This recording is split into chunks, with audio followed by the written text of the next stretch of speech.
Hello friends, Pandey technical classes पर आपका स्वागत है। और इस समय एक यूपीपीसीएल से एक बहुत ही अच्छी न्यूज़ कहें या हम कह सकते हैं कि विद्यार्थी वर्ग के लिए तो अच्छी न्यूज़ नहीं है, फिर भी एक इन्फॉर्मेशन थी जो मैं सोचा कि आप तक पहुंचा दूं। और इन्फॉर्मेशन ये है कि ये देखिए यहाँ से यूपीपीसीएल में, जैसा कि आप लोगों ने कुछ लोगों ने देखा भी होगा कि जो है एक अब यूपीपीसीएल में अब जब आप नई जॉब पाते हैं तो आपको बॉन्ड भरना पड़ेगा। ठीक है, तो जैसे आप टीजी2 पाते हैं, जेई की नौकरी करते हैं, एई की नौकरी करते हैं या किसी भी पद पे होते हैं, चाहे आप क्लर्कियल पद पे ही हो, तो यदि आप जॉब कर लेते हैं तो आपको अब बॉन्ड भरना पड़ेगा। अगर आप नौकरी कर रहे हैं तो, यदि बीच में आप नौकरी छोड़ के जाते हैं तो, यदि यूपीपीसीएल की शर्तों का पालन नहीं करते हैं। ठीक है, तो चलिए थोड़ा सा मैं बता देता हूँ कि कौन किसको कितना बॉन्ड भरना होगा, क्या पूरी प्रोसेस है। ठीक है, तो देखिए इसमें है Uttar Pradesh power corporation limited का ये नोटिस है 16 सितंबर का। और विषय क्या है, Uttar Pradesh power corporation limited तथा उसकी सहयोगी वितरण कंपनियों के समस्त संवर्गों की सेवाओं में प्रथम सीधी भर्ती के पद पर नियुक्त होने वाले कार्मिकों की नियुक्ति से संबंधित निर्धारित सेवा शर्तों में बॉन्ड मनी सेवा अनुबंध पत्र निष्पादित किए जाने का अतिरिक्त प्राविधान सम्मिलित किए जाने के संबंध में। ठीक है, इसमें देखिए क्या है, Uttar Pradesh power corporation limited के निदेशक मंडल की दिनांक 14/8/2020 को संपन्न बैठक में उपरोक्त विषय पर लिए गए निर्णय के अनुपालन में एतद द्वारा निम्नवत आदेश किए जाते हैं। ठीक है, इसमें पहला क्या है, इसमें पहला क्या है, इसमें पहला कि Uttar Pradesh power corporation limited तथा उसकी सहयोगी वितरण कंपनियों के समस्त सेवा संवर्गों में सीधी भर्ती के माध्यम से प्रथम नियुक्ति के पद पर नियुक्त होने वाले कार्मिकों की नियुक्ति हेतु निर्धारित सेवा शर्तों में बॉन्ड मनी जमा कराने के रूप में सेवा अनुबंध पत्र निष्पादित किए जाने का अतिरिक्त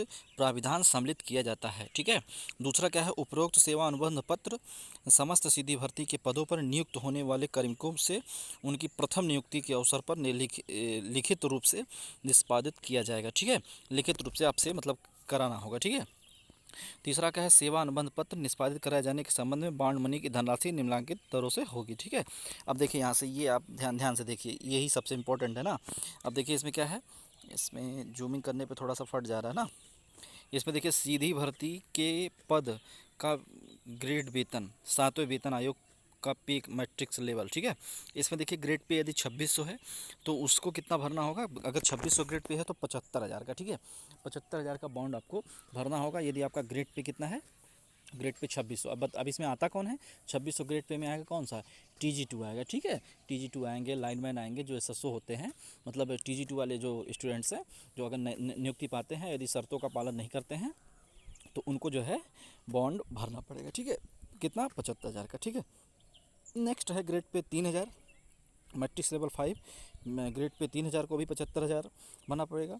और ग्रेड पे 4200। ठीक है, 4200 ग्रेड पे को कितना भरना पड़ेगा, 1,00,000 रुपये। ठीक है, 4200 ग्रेड पे 1,00,000, तो 4200 ग्रेड पे भी बहुत सारे पद होंगे यूपीपीसीएल में। मुझे इतना जानकारी नहीं है, मुझे तो दो ही चीज़ की जानकारी है, एक तो टीजी2 की, दूसरी जेई की।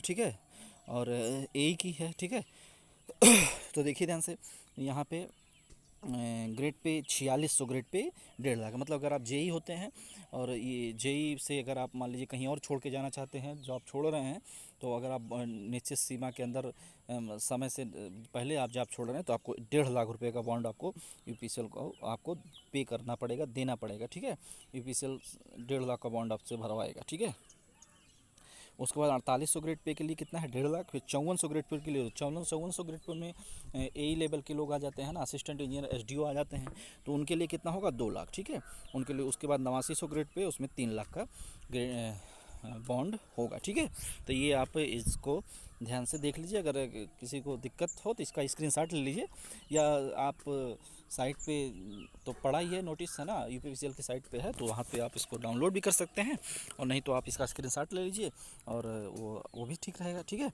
अब नेक्स्ट नीचे क्या है देख लेते हैं, चौथा क्या है, सीधी भर्ती के प्रारंभिक पद पर चयनोपरांत संबंधित कर्मी को 1 माह अवधि का आधारभूत प्रशिक्षण अनिवार्य रूप से विद्युत प्रशिक्षण संस्थान सरोजिनी नगर लखनऊ द्वारा दिया जाएगा एवं तत्पश्चात 11 माह की अवधि तक संबंधित कार्मिक को ऑनलाइन ऑन जॉब ट्रेनिंग प्रशिक्षण पर माना जाएगा। ठीक है, इस प्रकार उपरोक्त ग्रेड वेतन के सीधी भर्ती के पदों पर नियुक्ति कार्मिकों को विद्युत प्रशिक्षण संस्थान सरोजिनी नगर लखनऊ द्वारा प्रदत्त 1 माह का आधारभूत प्रशिक्षण एवं 11 माह की ऑन जॉब प्रशिक्षण, 1 माह का आधारभूत प्रशिक्षण और 11 माह का ऑन जॉब मतलब ड्यूटी में प्रशिक्षण की अवधि कुल 12 माह के अतिरिक्त अग्रेतर 2 वर्ष की सेवा सहित अर्थात 3 वर्ष से पूर्व कॉरपोरेशन की सेवाएं छोड़ने की दशा में उन्हें उपरोक्त निष्पादित सेवा अनुबंध पत्र के अनुसार निर्धारित बॉन्ड मनी जीएसटी लागू दर कॉरपोरेशन में जमा करना होगा। मतलब अगर सोच लो आप 1 साल तो आपका 1 महीने का वहाँ के ट्रेनिंग सरोजिनी नगर में आप करोगे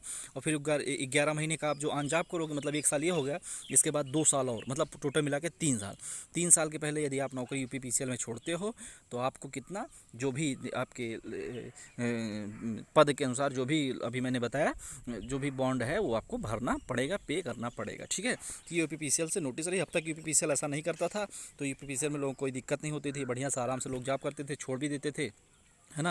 वैसे यूपीपीसीएल के जॉब तो कोई हमको नहीं लगता है कि उत्तर प्रदेश में जो भी लड़का होगा, चाहे वो जेई का हो चाहे वो टीजीटी का है, जहाँ तक मेरा अनुमान जाता है कि यूपीपीसीएल के लिए ही सब लोग तैयारी करते हैं। 90% क्या 95% यूपीपीसीएल के लिए ये लोग तैयारी करते हैं, है ना। तो यूपीपीसीएल तो जॉब कौन छोड़ेगा, है ना। बहुत अदर स्टेट के जो लोग रहेंगे भले छोड़ दें, यूपीपीसीएल के अदर स्टेट में है या उनका अपने स्टेट में हो गया तो छोड़ दें, नहीं तो अपने उत्तर प्रदेश वाला तो कोई छोड़ने वाला है नहीं। ठीक है, बहरहाल यूपीपीसीएल के लिए तो हम लोग, हाँ यूपी आर्मिनल में बहुत होता है, यूपी आर्मिनल छोड़ देते हैं लोग, है ना, क्योंकि यूपी आर्मिनल में अगर हो गया तो अगर यूपीपीसीएल में भी हो जाता है तो लोग यूपीपीसीएल प्रीफर कर देते हैं, यूपी आर्मिनल छोड़ देते हैं। तो अब ऐसा अभी यूपी आर्मिनल का तो कोई नोटिस आया नहीं है, ये तो UP Uttar Pradesh power corporation limited का है। ठीक है, तो आर्मिनल का तो अभी आया नहीं है, लेकिन हो सकता है उसका भी जल्दी ही आ जाएगा, क्योंकि जब यूपीपीसीएल में हो गया तो आर्मिनल में भी होगा ही होगा। ठीक है, तो चलिए ये कुछ बहुत इंपॉर्टेंट जानकारी रही। अब मैं वीडियो को यहीं समाप्त करता हूँ और आप लोग भी पढ़ते रहिए और अपना ख्याल रखें। वीडियो को मैं ही समाप्त कर रहा हूँ। जय हिंद, जय भारत।